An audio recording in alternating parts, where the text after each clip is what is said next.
There it goes. Okay.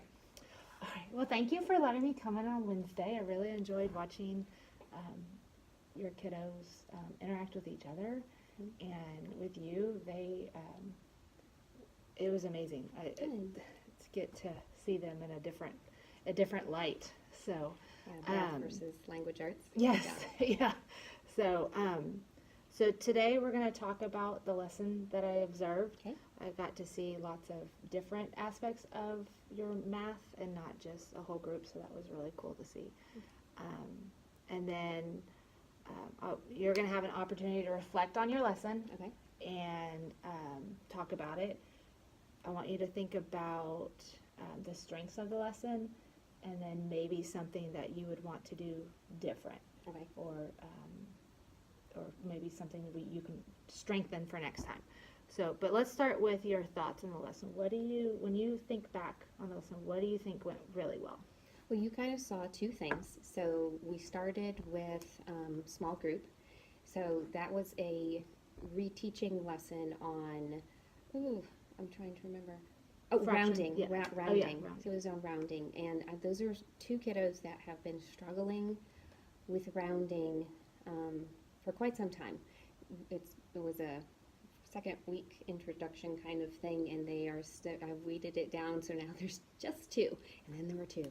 But I was pleased because I feel like we finally arrived at the idea, they arrived at the idea that the number is between these two things. It's an either or an or, and I know that sounds ridiculous that they don't have it before then, but they were taught this little rhymey thing like 5 or more, raise the score, 4 or less, let it rest. And that gave them no conceptual understanding of what was up with those numbers. And so we've been putting it on number lines, and this problem tricked them because it gave the rounded number and asked what the actual number could be. So while we were doing well, just flipping that wording around totally, like, it rocked their world. Yeah. So I felt like they finally saw that it can go both ways. They finally saw that they can think a little flexibly about these numbers. And we had some aha moments about how the words of the problem actually change the problem. So that was really good.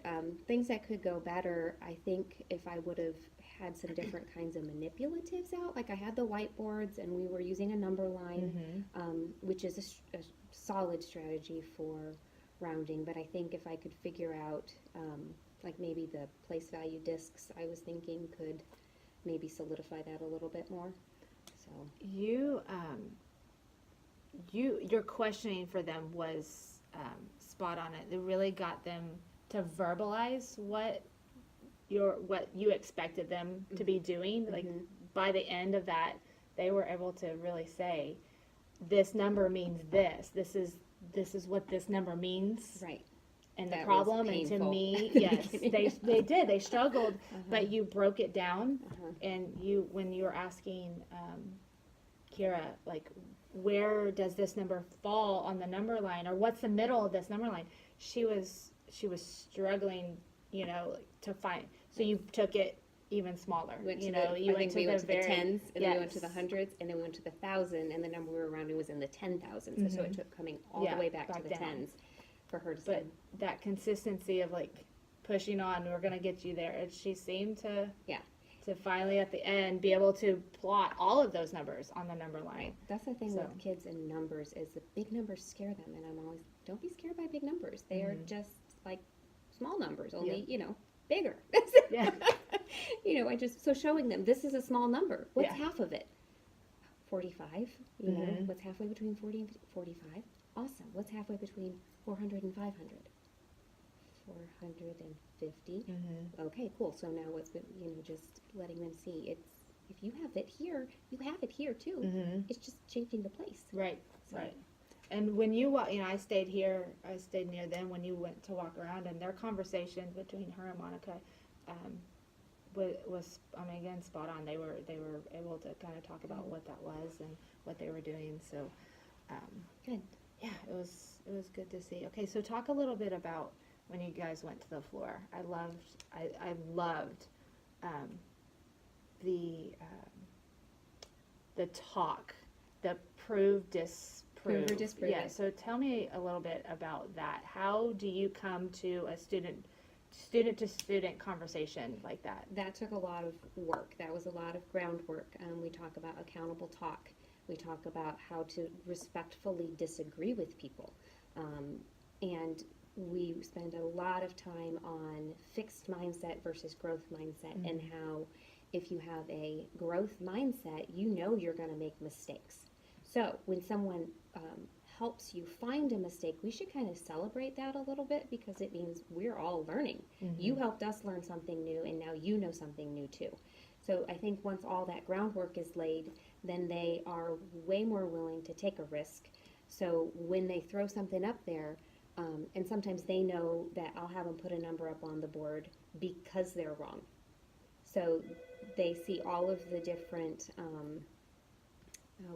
answer choices, and they decide they obviously they can't all be right. Right. You know, when we do, we talk not about people, we talk about answer choices. I think answer choice C is, I kind of disagree with that, or here I agree with it, and here's why. Just constantly trying to get them to back up their thinking. So we do a lot of Eiffel Tower partners. Yeah, I saw that. That was really cool. Yeah. So it just gives them a choice to. It's not always the same person. You sit where you want to on the carpet, and then you find your Eiffel Tower partner, because we can talk to anybody about math, and then prove it. Yeah. That's and they at first, what are you talking about? Because no one's ever asked them to do it. This is the answer. What do you want from me? Right. So prove it to me. And then they have to share their thinking in words, and a lot of them want to come up and write their thinking on the board, and I don't let them all the time. Right. You know, sometimes they do, but in number talks, the idea is to verbalize your thinking. You're not allowed to put it on your slate. You're not allowed to come and write it on the board. You tell me what to write. I don't know if I'm answering your question. I feel like I'm rambling. No.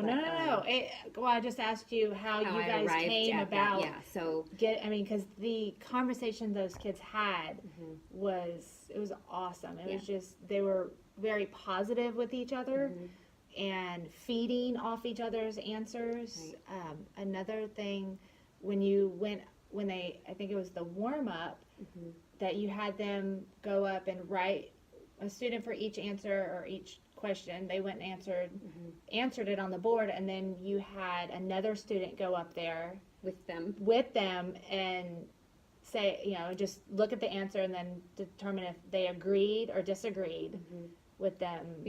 That was a kind of a spur of the moment thing. Honestly, normally I tell the class as a whole, pay attention, pick an answer, get in your head what you think it is, and as soon as you see, hey, I agree with that, this is what I should be seeing, or this is our symbol. We kind of gotten away from this, but they're supposed to go like this when they're not so sure about something.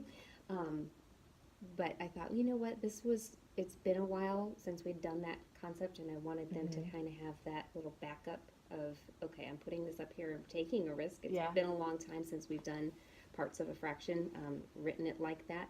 So getting someone to kind of be like, oh, is this, am I on the right track here? So and backing them, like you said, backing them up, like, okay, somebody's back here saying, I agree with you. Right.